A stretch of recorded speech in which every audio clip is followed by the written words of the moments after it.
నమస్కారం. శ్రీనిలయం కార్యక్రమానికి స్వాగతం.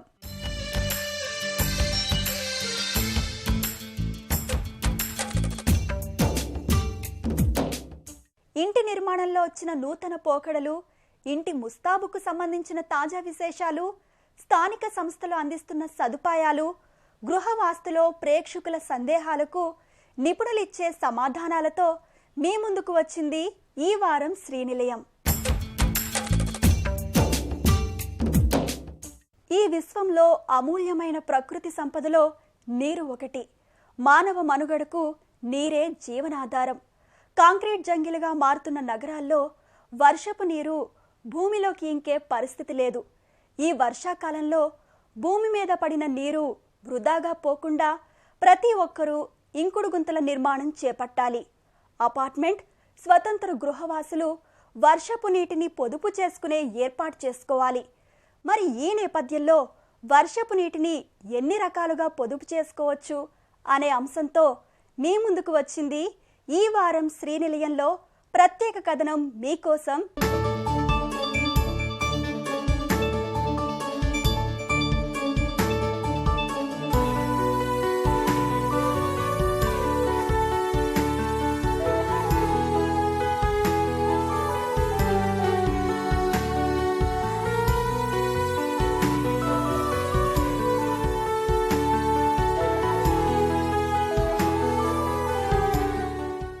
ఈ సృష్టిలోని ప్రతి ప్రాణికి ప్రాణాధారం నీరు. నీరు లేకపోతే ప్రపంచమే లేదు. భూప్రపంచంలోని సకల జీవరాశులకు ఆధారం నీరు. అయితే పెరుగుతున్న జనాభా అవసరాలకు ఈ నీరు సరిపోవడం లేదు. ప్రపంచంలో ప్రస్తుతం 165 దేశాలు తీవ్రమైన నీటి ఎద్దడిని ఎదుర్కొంటున్నాయి. మన దేశంలోని పలు ప్రాంతాలలో భూగర్భ జలాలు అడుగంటిపోయి నీటి ఎద్దడిని ఎదుర్కొంటున్నాయి. ఈ పరిస్థితి నుంచి బయటపడాలంటే వర్షపు నీటిని సంరక్షించుకోవడం మినహా మరొక మార్గం లేదు. ఏటా కురిసే వర్షపు నీటిని ఇంకుడు గుంతల ద్వారా తిరిగి భూమిలోకి ఇంకింపచేసినప్పుడు నీటి బాధలు ఉండవు. భూమిపై పడే ప్రతి వర్షపు నీటి చుక్కను ఇంకుడు గుంతల ద్వారా తిరిగి భూమిలోకి ఇంకే విధంగా చేయడం ద్వారా ఆ పరిసర ప్రాంతమంతా నీటి నిల్వ ఉంటుంది. భూగర్భ జలాలు పెంపొందుతాయి. తద్వారా అక్కడ నీటి ఎద్దడి ఉండదు. నగరాల్లో అడుగంటుతున్న భూగర్భ జలాలను పెంచేందుకు గాను రాబోయే రోజుల్లో నీటి కోసం ఇబ్బంది పడకుండా ఉండాలంటే ఇంకుడు గుంతల నిర్మాణమే ఏకైక మార్గం.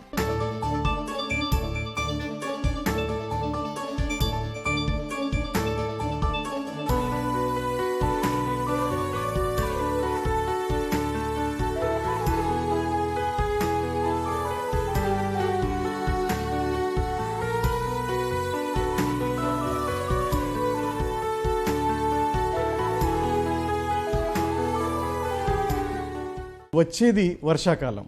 మనం రెడీ అంటే ఏం చేస్తాము? గొడుగు, water proof shoes, rain coats అటువంటి తీసి పెట్టుకోవడం. వర్షాకాలంలో వాటర్ నుంచి మనం ప్రొటెక్ట్ చేయడానికి మనకు కావాల్సిన అన్ని పద్ధతులు మనం రెడీ చేస్తాం. మన ఇండిపెండెంట్ హౌస్ అయినా, అపార్ట్మెంట్ అయినా, కమర్షియల్ బిల్డింగ్స్ అయినా, క్లబ్ హౌసెస్ అయినా, స్కూల్ బిల్డింగ్స్, ప్రతి బిల్డింగ్కి టెర్రస్ ఉంటుంది. ఆ టెర్రస్లో పడ్డ వాటర్ క్వాంటిటీ చాలా ఎక్కువ ఉంటుంది. అయితే ఈ ఎక్కువ పడిన క్వాంటిటీ సరిపోయేంత మనకు కావాల్సిన స్టోరేజ్ ట్యాంక్స్ మనం ప్రిపేర్ చేసుకోవాలి. ఓపెన్ స్పేసెస్ ఉంటే వాటర్ బాడీస్ క్రియేట్ చేసుకోవాలి. సో ఇటువంటి వాటర్ స్టోరేజ్ ట్యాంక్స్ కానివ్వండి, వాటర్ బాడీస్ కానివ్వండి, దీనివల్ల మనకి ఆ ఒక రీయూజ్ చేయడానికి అవకాశం ఉంటుంది.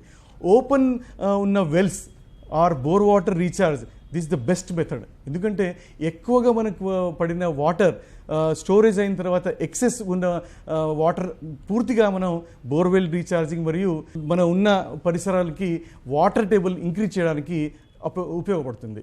భూగర్భ జలనీటి మట్టాన్ని పెంచడం ప్రతి ఒక్కరి బాధ్యత. ఇందుకోసం వర్షాకాలం రాకముందే ప్రతి ఇంటి ముందు ఇంకుడు గుంతల నిర్మాణాలు చేపట్టాలి.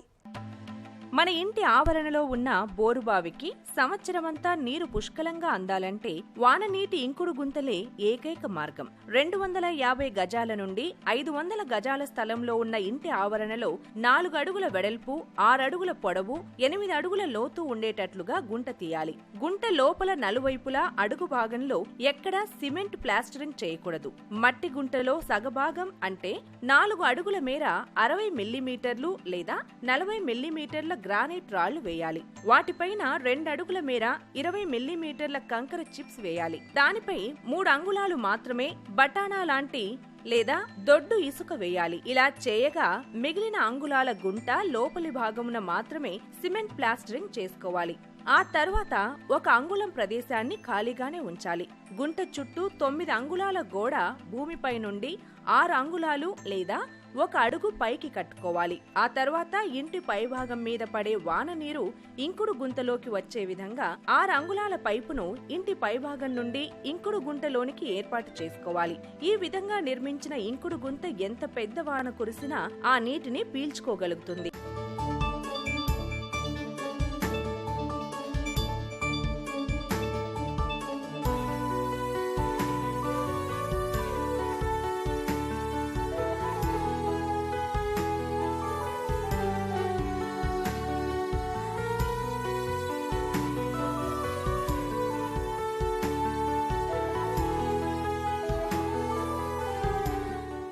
కాంక్రీట్ జంగిల్గా మారిన నగరాల్లో ఇంటి ముందు నీరు ఇంకేందుకు స్థలం లేని పరిస్థితులు వెరసి నగరాల్లో భూగర్భ జలాలు పాతాళంలోకి వెళ్తున్నాయి.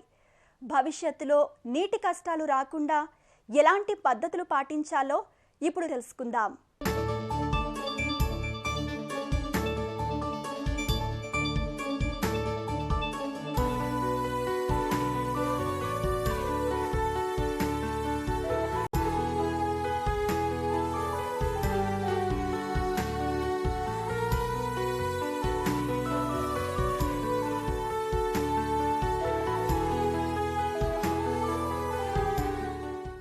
ముఖ్యంగా అపార్ట్మెంటు వాసులు తమ తమ ప్రాంతాల్లో నిర్మించిన ఇంకుడు గుంతలను శుభ్రం చేసుకోవాలి.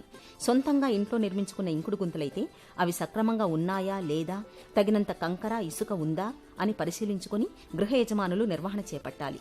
ఇంకుడు గుంతల్ని ప్రక్షాళన చేసుకోవడం ద్వారా బోర్లు ఎండిపోయే పరిస్థితి ఉండదు. అలాగే ప్రతి వర్షపు నీటిని ఒడిసిపట్టి భూగర్భంలోకి పంపించినట్లయితే పుడమి తల్లి పులకరిస్తుంది. కాలనీలో నిర్మించిన ఇంకుడు గుంతలను ఆయా కాలనీ వాసులు పరిశీలిస్తూ ఉండాలి. చెత్తా చెదారంతో ఉన్న ఇంకుడు గుంతల్ని శ్రమదానంతో తీసివేసి రాబోయే వర్షపు నీటి కోసం ఇంకుడు గుంతలు పనిచేసే విధంగా సిద్ధం చేసుకోవాలి. అనేక భవంతుల పరిసరాలు, బహిరంగ ప్రదేశాలు, పార్కులు, రహదారులకు ఇరువైపులా రీఛార్జ్ గుంతలు నిర్మించాలి. గృహ యజమానులు, పలు కాలనీ వాసులు గేటెడ్ కమ్యూనిటీలో నిర్మించిన ఇంకుడు గుంతలు ఎన్నో ఉన్నాయి. వర్షపు నీటిని సంరక్షించే ఒక గొప్ప ఆశయంతో నిర్మించిన ఈ ఇంకుడు గుంతల్లో ప్లాస్టిక్ బ్యాగ్స్, ప్లాస్టిక్ సీసాలు, తిని పారేసిన ఆహార పదార్థాలు పడేస్తున్నారు. నీటిని భూమిలోకి ఇంకే విధంగా తగు చర్యలు చేపట్టాలి. నార్మల్గా ఎప్పుడైతే ఫస్ట్ టైం వర్షం పడుతుందో ఆ ఫస్ట్ టైం వర్షం పడేటప్పుడు ఆ టెరెస్లో ఉన్న డస్ట్, డర్ట్ అదంతా బయటికి పోతుంది. కాబట్టి ఫస్ట్ టైం పడిన వర్షం మనం స్టోర్ చేయకుండా తర్వాత పడే వర్ష నీటికి మనం ఫిల్టర్ ద్వారా ఫిల్టర్ చేస్తూ అండర్ గ్రౌండ్ సంప్స్లో మనం స్టోర్ చేస్తే ఆ స్టోర్ చేసిన వాటర్ డైలీ యూజ్కి వాడుకోవడానికి అవకాశం ఉంటుంది. వర్షాకాలం వచ్చే ముందు మనము రెడీగా ఉండాలి, మన బిల్డింగ్ కూడా రెడీగా ఉండాలి. అన్ని పద్ధతులు మనం వర్షాకాలం వచ్చే ఒక 1 వీక్ బిఫోరే రెడీగా ఉంటే ఈ వర్షం నీళ్ళు ఎప్పుడైతే పడుతుందో ఖచ్చితంగా ఈ పైప్స్ ద్వారా ఈ ఫస్ట్ ఫ్లష్ అవుట్ అవుతుంది. నెక్స్ట్ టైం వచ్చే వర్షం మాత్రం ఖచ్చితంగా ప్రతి డ్రాప్ ఆఫ్ వాటర్ మనం సేవ్ చేసుకోవచ్చు.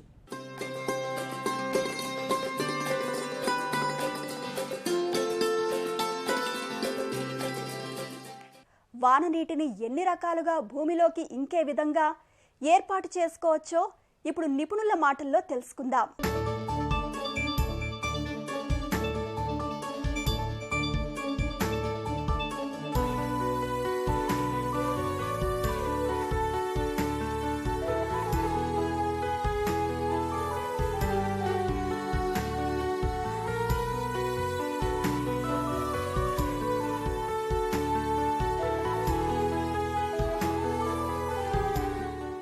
ఈ టెర్రస్ నుంచి పడ్డ వాటర్ డౌన్ టేక్ పైప్తో ఇలా అండర్ గ్రౌండ్ డిజైన్ చేసిన వాటర్ స్టోరేజ్ స్టంప్ ద్వారా మనం ప్రతి యూటిలిటీకి వాడుకోవచ్చు.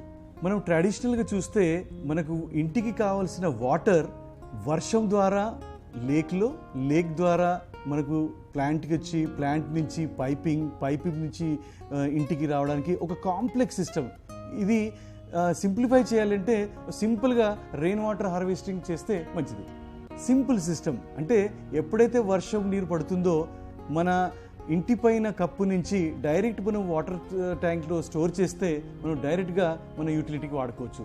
ఈ రెయిన్ వాటర్ మనం డ్రింకింగ్ కూడా వాడుకోవచ్చు. అయితే ఈ rain water underground water స్టోరేజ్కి మనం కనెక్ట్ చేయడానికి అవకాశం. ఇళ్ల స్థలాలు, అపార్ట్మెంట్ కొనే ముందు ముఖ్యంగా వాస్తును పరిశీలిస్తుంటారు. ఈరోజు గృహవాస్తులో ప్రేక్షకులు అడిగిన సందేహాలకు వాస్తు నిపుణులు ఇచ్చే సమాధానాలు తెలుసుకుందాం.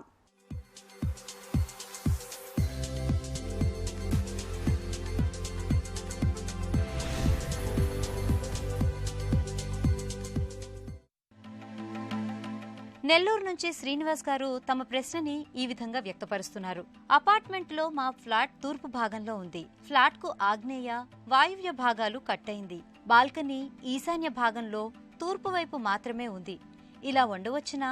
మాకు తెలియచేయండి అంటూ అడుగుతున్నారు. అతి ముఖ్యమైన దిక్కులైన ఆగ్నేయం, వాయువ్యము తగ్గడం వలన ఆ గృహానికి ఎక్కువ దోషాన్ని కలిగించి ఎక్కువ చెడు చేసే అవకాశం ఉంటుంది. కాబట్టి వీలైనంత వరకు గృహం మారితే మంచిది. అదేవిధంగా ఈశాన్య వైపు మాత్రమే బాల్కనీ ఉండి తూర్పు వైపు, ఆగ్నేయ వైపు లేకుండా ఉండటం అనేది అంత ఉత్తమమైనది కాదు. కాబట్టి అపార్ట్మెంట్లోని ఫ్లాటు, స్లాబ్ కానీ లేదా ఫ్లాట్ కానీ చతురస్రము లేదా దీర్ఘ చతురస్రాకారంలో మాత్రమే ఉండాలి. అట్లు కాని పక్షంలో గృహం మారుట మంచిది. అట్లా వీలు కాని పక్షంలో వాయువ్యానికి, ఆగ్నేయానికి, ఈశాన్యానికి సంబంధించిన దిక్కులకు సంబంధించిన యంత్రాలను ప్రతిష్ఠించుకొని, మధ్యంతరం ప్రతిష్ఠించుకొని తరచుగా వాస్తు పూజ నిర్వర్తించుకునడం వలన కొంతవరకు దోషం పరిహారం అవుతుంది. వరంగల్ నుండి ఆదిత్య గారు తమ సందేహాన్ని ఈ విధంగా వ్యక్తం చేస్తున్నారు. మా ఇంటికి సెల్లారులో నీటి సంపు, గది, హాలు ఉన్నాయి. వాటిని మేము ఉపయోగించుకోవచ్చా? అలాగే ప్రహరీ గోడకు తూర్పు ఆగ్నేయంలో గేటు ఉంది. ఇలా ఉండవచ్చునా? మాకు తెలుపండి అంటూ అడుగుతున్నారు.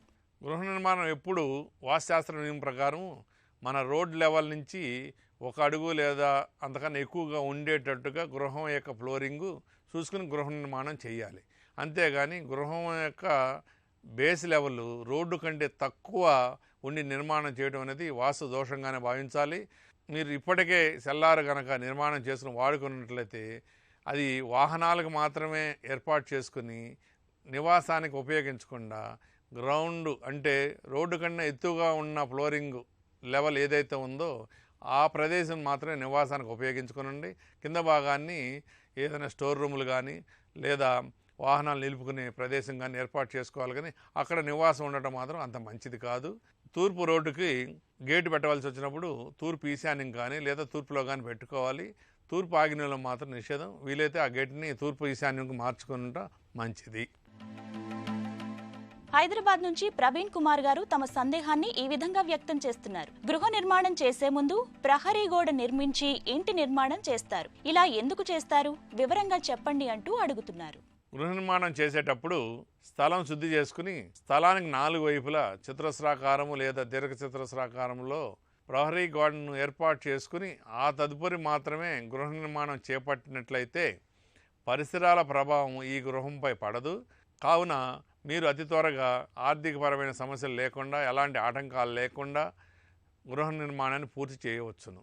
అట్లు కాకుండా గృహ నిర్మాణం మొదలుపెట్టి చివరలో ప్రహరీ గోడ నిర్మిద్దాం అనుకుంటే మధ్యలో అడ్డంకులు లేదా ఆటంకాలు వచ్చే అవకాశం ఉంటుంది. ఆర్థికపరమైన సమస్యలు వచ్చే అవకాశం ఉంటుంది. కాబట్టి కనీసం దక్షిణ పడమరలైన ప్రహరీ గోడ నిర్మించాలి. వీలైతే 4 దిక్కులు ప్రహరీ గోడ నిర్మాణం చేసి ఎటువైపు రోడ్డు ఉందో అటువైపు ఉచ్చి స్థానంలో ఒక గేటు నిర్మాణం చేసుకున్నట ఉత్తమము. ఈ ప్రహరీ గోడ కూడా మనకు కనీసం 5.5 నుంచి 6 అడుగుల వరకు ఉండాలి. మన గృహంలో ఏర్పాటు చేసుకున్న కిటికీలకు సగం కంటే 1-2-3 అంగుళాలు తక్కువ హైట్ ఉండేటట్టుగా ఏర్పాటు చేసుకోవాలి. కొంతమందికి 5.5 అడుగులు రావచ్చు, కొంతమందికి 6 అడుగులు రావచ్చు. సుమారుగా 5 నుంచి 6 అడుగుల లోపు ఎత్తు ఉండేటట్టు ప్రహరీ గోడ నిర్మించుకోవడం వలన మన ఇంట్లో మనం నివాసం ఉంచే వ్యక్తులు ప్రక్క ఇంట్లో కనపడకుండా ఉండే అవకాశం ఉంటుంది.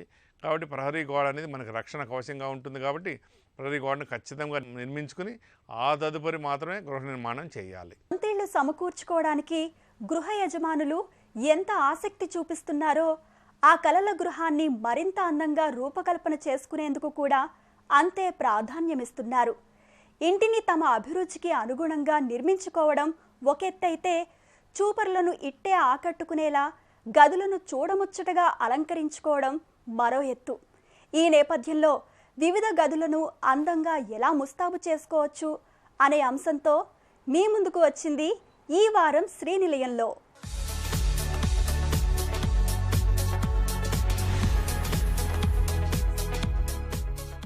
ఇంటికి వచ్చిన బంధువులను ఇట్టే ఆకట్టుకునే విధంగా ఇంట్లోని గదులను ఎలా ముస్తాబు చేసుకోవచ్చో ఇప్పుడు నిపుణుల మాటల్లో తెలుసుకుందాం. యూజువల్గా లావిష్ ఆర్ స్పేషియస్ హౌసెస్లో వెళ్ళినప్పుడు కొన్నిసార్లు మనకి ఈ పిల్లర్స్ అనేవి అవాయిడ్ చేయడానికి అవ్వదు అండి. సో ఆ పిల్లర్స్ని అలానే ఉంచి దాని మీద పెయింటింగ్ వాల్పేపర్ సింపుల్గా వేసి వదిలేకుండా దానికి అడిషనల్గా ఒక చిన్న ఫ్రేమ్ వర్క్ లాగా తీసుకున్నాం మనం. ఇంట్లో మనం ఏదైతే థీమ్ అనుకున్నామో వినియర్ థీమ్ని ఇక్కడ కంటిన్యూ చేసి ఈ స్పేస్కి తగ్గట్టు ఈ కలర్కి తగ్గట్టు కస్టమైజ్డ్ పెయింటింగ్ తీసుకున్నాం. ఇది కూడా చిన్న 3D ఎంబోజింగ్ వచ్చి స్పెషల్గా అట్రాక్టివ్గా కనిపిస్తుంది. లైక్ ప్రతి రూమ్లోకి వచ్చినప్పుడు ఒక చిన్న వావ్ ఫ్యాక్టర్ ఉంటే బాగుంటుంది. ఈ స్పేస్కి ఇది వావ్ ఫ్యాక్టర్. అంతేకాకుండా ఇది పూజా రూమ్కి ఎంటర్ అయ్యే ఎంట్రన్స్లో వస్తుంది. సో మనకు ఒక ట్రాన్సిషన్ ఫేజ్ లాగా పూజా స్పేస్కి వచ్చేటప్పుడు ఈ బుద్ధా పెయింటింగ్ ఒక ట్రాంక్విలిటీ తీసుకొస్తుంది, ఒక పీస్ని తీసుకొస్తుంది. డ్రాయింగ్ రూమ్ని డైనింగ్ రూమ్ని సెపరేట్ చేస్తూ ఇక్కడ ఒక స్మాల్ ఫిజికల్ పార్టిషన్ తీసుకుందాం. విజువల్గా మనకి ఎక్కడ బ్రేక్ లేదు. సో ఆ స్పేస్ని మనం లూజ్ అయిపోం. యూజువల్గా పార్టిషన్ తీసుకుంటే రూమ్ చిన్నగా అయిపోతుంది అన్న ఇంప్రెషన్ ఉంటుంది. వేరే మనం ఇట్లా పర్ఫరేటెడ్ CNC కట్ తీసుకోవడం వల్ల మనకి విజువల్గా ఎక్కడ బ్రేక్ జరగదు. జస్ట్ ఫిజికల్గా మాత్రమే ఒక పార్టీషన్ లాగా ఉంటుంది. ఈ పార్టీషన్ కూడా మనం ఇక్కడ మెటాలిక్ డ్యూటర్ ఇది బార్డర్ లాగా తీసుకున్నాం. వినియర్స్ పేలి వినియర్ అనేది బార్డర్ లాగా తీసుకున్నాం. సో ఆ డిస్ప్లే కావాలి అనుకున్న చోట మనం క్లియర్ గ్లాస్ యూజ్ చేస్తాము, లేదు బ్యూటిఫుల్గా డిజైన్ చేసుకోవచ్చు. ఇది నేటి శ్రీనిలయం. ఈ కార్యక్రమానికి సంబంధించిన అభిప్రాయాలు, సందేహాలు మాకు తెలియజేయండి. మా చిరునామా శ్రీనిలయం, ఈటీవీ, రామోజీ ఫిలిం సిటీ, హైదరాబాద్ 501-512. మా ఇమెయిల్ అడ్రస్ srinilayam@etv.co.in. వచ్చే వారం శ్రీనిలయంలో మరికొన్ని తాజా అంశాలతో మళ్ళీ కలుద్దాం. అంతవరకు సెలవు. నమస్కారం.